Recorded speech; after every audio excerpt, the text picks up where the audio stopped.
안녕하세요. 온토리TV 민수경입니다. 안녕하세요. 안쌤입니다.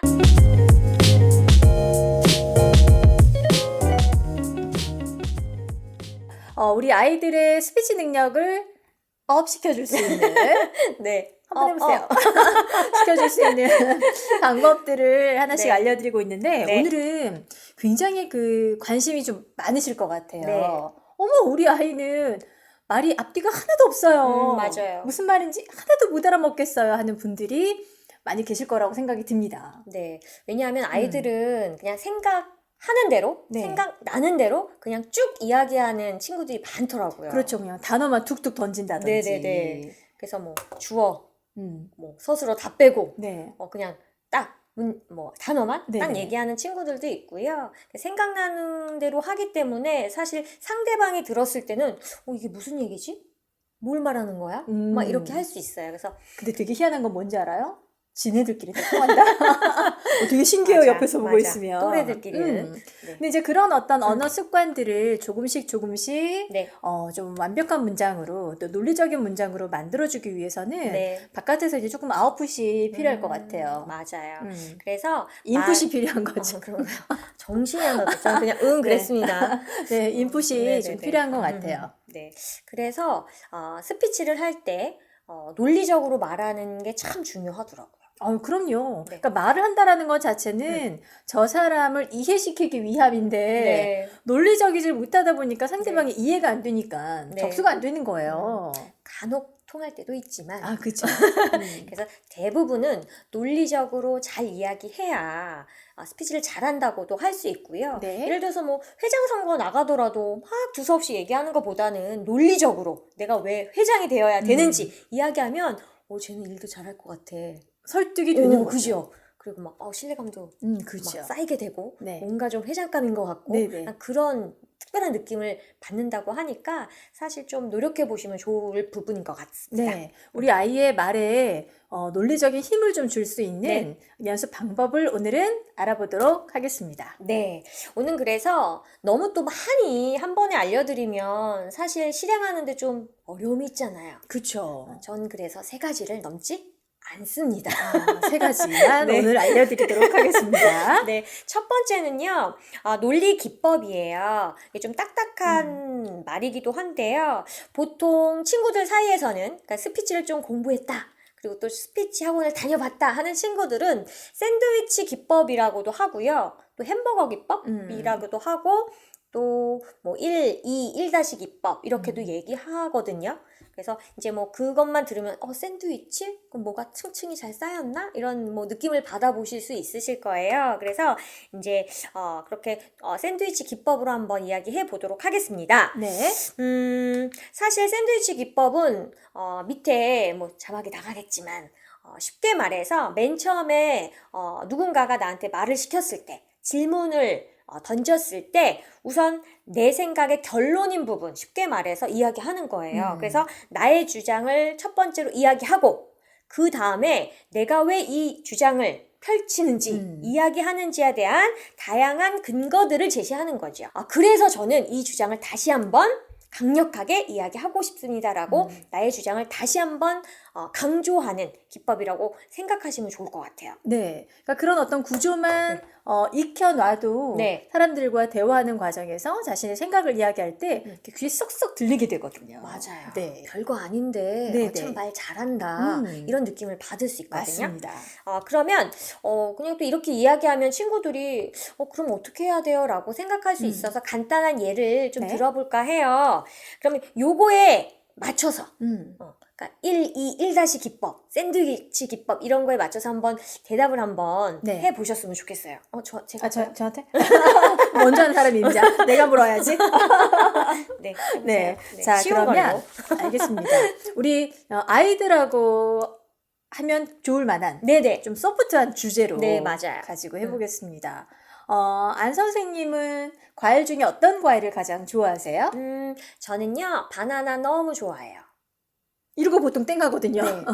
이렇게도 말하면 또 다행일 거예요. 어. 근데 바나나 좋아한다고 우선 얘기했잖아요. 음. 왜냐하면요, 저는 바나나가 참 부드럽고 향도 좋아서 너무 좋은 것 같아요. 그래서 저는 바나나가 이 세상에서 과일 중에 제일 좋아요.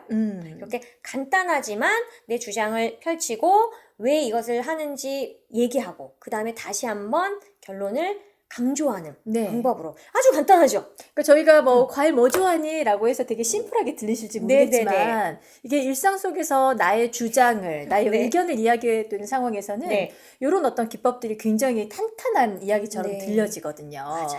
네. 네, 그래서 뭐 친구들은 사실 어려운 것들은 실행하기가 좀 어려우니까 네. 예를 들어서 선생님이나 엄마 아빠가 너 뭐가 제일 좋아? 이렇게 물었을 때 엄마 저는 이게 제일 좋아요. 이렇게 얘기하는 거죠. 네. 그래서 쉽게 말해서 두 가지씩 기법이라고도 하거든요. 그래서 엄마 저는요 이래서요 바나나가 좋아요. 이거보다는 엄마 전 바나나가 좋습니다. 왜냐하면요 이래서 바나나가 좋습니다. 라는 식으로 결론을 얘기하고 왜 그런지 얘기하고 다시 내 주장을 반복적으로 강조하는 방법으로 그 일상생활에서 그렇죠. 아마 우리 집에서. 아이들이 본인이 가지고 싶은 물건 가지고 설득할 때 네. 이렇게 접근하는 친구들이 있을지도 몰라요. 네 맞아요. 엄마, 곧 크리스마스인데요. 저는 네. 이게 갖고 싶어요. 네. 왜냐하면 이렇게 접근하는 꼭 사줘야 될 아이들이 것 같아요. 있어요. 괜찮은 아이인데요. 지갑이 너무 자주 열려요. 그래서 그럼 꼭 사줘야 될 것 같잖아요. 그쵸. 그죠. 근거가 네네. 있으니까. 네네. 근데 이제 저희 딸 같은 경우에는 맨 처음에는 그렇게 얘기 안 했어요. 예를 들어서 자동 연필깎이가 갖고 싶다 하면 있잖아요. 우선 돌리는 연필깎이가 그쵸? 있는데도 불구하고 그걸 갖고 싶다는 거예요. 근데 미안한 거지. 맨 처음에는 있으니까. 그럼 엄마 있잖아요. 제가 이래서요. 결론은 사달라는 건데 그거를 미안한지 계속 돌려서 얘기하더라고요. 그럼 벌써 신뢰감이 떨어져. 사주고 얘가 싶지 별로 않아. 필요한 게 아닌데 그렇죠. 본인 네. 스스로도 지금 불필요하다는 걸 인정하는 것 같은 느낌이 드는 네. 거죠. 근데 이제 민쌤처럼 저 이거 갖고 싶습니다. 왜냐하면 이거는 뭐 이렇고 이거는 더 공부를 잘할 수 있을 것 같고 시간도 단축되는 것 같고 저 편리합니다. 이렇게 얘기하면 약간 좀 맞는 얘기인 것 같은 그런 느낌? 그쵸. 얘가 진짜 네. 필요한 건가 보다. 이런 생각이 들어요. 그래서 지갑이 열려요. 열리는 그런 상태가 되는 거죠. 네. 그래서 나의 주장, 그 다음엔 다양한 근거, 그 다음에 나의 주장을 한 번 더 강조하는 걸로 좀 간략하지만 뭐 계속 집에서 대답할 때 이런 네. 식으로 연습을 하게 되면 뭐 즉석에서 갑자기 뭐 회장선걸 나간다거나 아니면 반대표에서 어디 나가도 좀 자신 있게 이야기할 수 있다는 거죠. 그러니까 아이들이 이걸 처음부터 이 3단 기법을 해서 말을 하는 게 아니거든요. 그렇죠. 그러니까 아이가 단답형으로 말을 했을 때는 부모님이 자연스럽게 그 이유들을 이렇게 좀 캐낼 수 있어야 돼요. 네. 강압적으로 왜? 이렇게 하면 곤란하고 왜 그게 필요할까? 그럼 아이가 이유를 댈 거잖아요. 맞아요. 그렇죠? 그거 말고 다른 이유는 또 없어? 이런 식으로 이유를 한 두세 가지만 네. 해서 그걸 부모님이 전체를 연결시켜주면 네. 자연스럽게 이제 습득이 되는 맞아요. 거예요. 역시 뭐해도 또 부모님의 역할이 커요. 근데 같이 하는 게 사실 좋거든요. 그럼요. 네. 그 다음에는 이제 두 번째 방법이에요. 이것도 약간 좀 이어서 하는 방법이긴 한데요. 육하원칙 기차놀이라고 많이들 알고 계세요. 네, 우리 육하 원칙 잘 알고 있잖아요. 네네네. 그래서 아까 전에도 제가 말씀을 드렸지만 아이들은 되게 단답형으로 얘기하잖아요. 맞아요. 짧아요. 너 뭐 먹을래? 그러면 떡볶이. 나도 떡볶이 생각했는데. 너 뭐 볼래? 그러면 영화. 이렇게 단답형으로 얘기한단 말이에요. 근데 여기서 그냥 끝나면 사실 실력이 늘지 않아요. 그쵸, 여기부터는 맞아요. 부모님의 역할이 큰 거예요. 자꾸 이야기에 살을 붙이도록 네네네. 도와주셔야 되거든요. 그래서 뭐 먹을래? 그러면 떡볶이. 그러면 그 왜 먹고 싶어? 어디서 먹고 싶어? 뭐 이렇게 자꾸 질문 기법을 이용해서 이 친구가 계속 이어서 이야기를 할 수 있게 도와주는 게 참 중요하다는 맞습니다. 거죠. 네. 그래서 육하원칙은 다 아실 거예요. 네. 그래서 뭐 누가 언제 어떻게 어디서 왜 이렇게 계속 그러니까 이거는 뭐 맨 처음부터 이야기를 잘하는 친구들은 사실 필요 없잖아요. 근데 이제 단답형으로 이야기한다거나 스피치를 좀 향상시키고 싶은 친구들은 부모님께 옆에서 네. 자꾸 질문으로 그러니까 유도해 한 문장 주는 거죠. 안에 육하 원칙이 다 들어갈 수는 없어요. 네, 그렇죠. 네. 그래도 너무 이제 단답형으로 짧게 끝나면 네. 이 대화를 주고받는 데 있어서도 네네. 조금 이제 상대방이 좀 불편할 수 있기 때문에 자꾸 문장을 좀 확장시키는 맞아요. 그 연습을 좀 할 필요가 있을 것 같습니다. 네. 그래서 뭐 이런 거 있죠. 예를 들어서 뭐 우주가 음. 우주가 엄마 뭐 저 기쁜 소식 있어요. 그러면 뭔데? 뭔데 이렇게 물어보시잖아요. 그럼 무슨 소식이야 이렇게 물어보실 거잖아요. 그러면 저 학교에서 상 받았어요.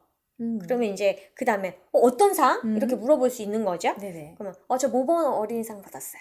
왜?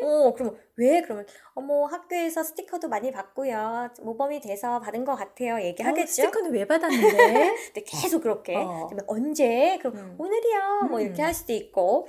누가 주셨어? 그럼 뭐 부장 선생님이요. 뭐 담임 선생님 이렇게 계속해서 대화를 이끌어갈 수 있잖아요. 그러니까 이게 별거 아닌 것 같아도 이렇게 좀 짧게 얘기하는 친구들한테는 계속적으로 그렇죠. 하게 되면 습관이 돼서 네네. 본인이 이제 그걸 이어서 얘기할 수 있어요. 그러니까 엄마가 그 이야기를 다 듣고 한 문장으로 좀 이렇게 쭉 길게 이야기를 정리를 해주셔도 좋아요. 맞아요. 아이는 그게 바로바로는 안 되거든요. 네. 그럼 예를 들어서 뭐 엄마 오늘 학교 담임 선생님께서요 제가 모범이 보였다고 모범 보여서 친구들 앞에서 칭찬해 주시면서 모범상을 활짝 웃으면서 주셨어요 라고 이렇게 엄마가 좀 얘기해 보셔도 좋고 아니면 우주야 그거 그럼 쭉 이어서 한번 얘기해봐 한번 해볼까? 해가지고 내가 뭘 얘기했더라 해서 본인이 또 생각해서 이어서 얘기할 수 있는 방법들을 좀 제시해 주시면 아이들이 맨 처음엔 사실 어려워요. 그게 쉽겠어요? 어렵죠. 어른도 어려운데. 떡볶이 이런 친구가 네. 이렇게 건너서 어디서 먹고 싶어 이렇게 이야기하는 게 쉽지 않지만 계속적으로 반복적으로 하다 보면 이게 나도 모르게 실력이 쑥쑥 늘거든요. 네. 그러니까 단어 하나 이야기하던 걸 주어, 수로 붙이게 네네네. 되는 거고, 네. 왜 그런지에 대해서 상황을 네. 설명하게 되는 거고, 자신의 감정까지도 보태게 되는 거거든요. 맞아요. 그러니까 조금씩 눈덩이 굴리듯이 맞습니다. 좀 키워나가면 좋을 것 같습니다. 네. 또 세 번째는요, 이거는 이제 보통 스피치가 어떤 걸 주장하거나 질문을 받았을 때 이걸 다 포함되는 거잖아요. 네. 근데 이제 앞에 거는 잘 모르겠다. 뭐 육한이 원칙도 모르겠고, 뭐 나의 주장을 펼치는 것도 모르겠고, 뭐 샌드위치 기법 기억이 안 난다 하실 때 쓰시는 방법 중에 하나인데요. 예를 들어서 질문이 들어왔을 때 조금 생각을 하잖아요. 그러면 그거를 그냥 딱 한 가지로만 생각하지 말고 세 가지 정도로 왜 그런지 자꾸 연습하는 방법이에요. 그래서 아까 뭐 바나나 뭐 무슨 어떤 과일을 좋아해요? 아니면 바나나 왜 좋아해? 이렇게 물어볼 수 있죠. 네. 그냥요. 보통 이렇게 맞아. 얘기할 수 있다는 그냥요가 거죠. 아이들한테는 정답이에요. 맞아. 엄마 그냥 좋은데 뭐 이유가 있어? 이렇게 이야기하는 친구들이 많더라고요. 근데 이제 거기서 끝나는 것이 아니라 왜 좋은지 세 가지 정도에 대해서 자꾸 얘기해보는 그런 뭐 방법들을 계속 제시해 주시는 게 좋아요. 그래서 네네. 바나나 부드러워요. 첫 번째는 부드럽고요. 두 번째는 뭐 딱딱하지 않아요. 세 번째는 향이 좋아요. 이렇게 하면 그거를 읽는 것만으로도 긴 문장이 될 수 그렇죠. 있어요. 그래서 저는요 바나나가요 너무 부드럽고요. 두 번째는 딱딱하지 않고요.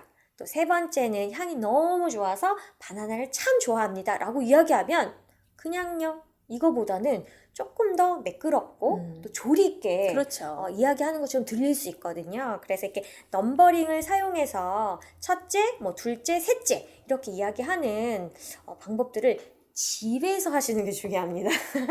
평소에 하시는 게 중요한 거고요. 네. 자, 이렇게 우리 아이들의 논리를 좀 키워줄 수 있는 네. 말하는 연습 방법. 첫 번째는 샌드위치 기법이었고요. 네. 두 번째는 육하 원칙을 좀 적용을 해서 네네, 활용해서. 아이들의 대답을 자꾸 좀 끌어낼 수 있도록 해보시는 게 좋고요. 네. 마지막으로는 어떤 그 답변이든지 간에 그 네. 이유나 어떤 근거들에 대해서 자신의 생각들을 한 세 가지 정도 네. 넘버링을 하면서 자꾸 이야기를 하다 보면 네. 그 속에 묻혀있던 생각이나 감정들도 네. 자꾸 수면 위로 네. 좀 올릴 수 있는 것 같습니다. 네. 별로 어렵지 않죠? 이게 처음에 시작이 어렵고요. 네. 부모님이 어떻게 하시느냐에 따라서 우리 아이들의 말의 습관이나 네. 또 스피치 능력이 정말 눈덩이처럼 막 커질 수 있거든요. 맞아요. 어려워하지 마시고 꼭 시도해 보셨으면 좋겠습니다. 네. 네, 저희는 그러면 오늘 논리 여기서 끝내고요. 다음 주에 발음을 좀 더 명확하게 할 수 있는 전달력을 높여주는 방법 알아보도록 하겠습니다. 여기서 인사드릴까요? 네, 그럼 다음에 뵙겠습니다. 네, 고맙습니다. 감사합니다.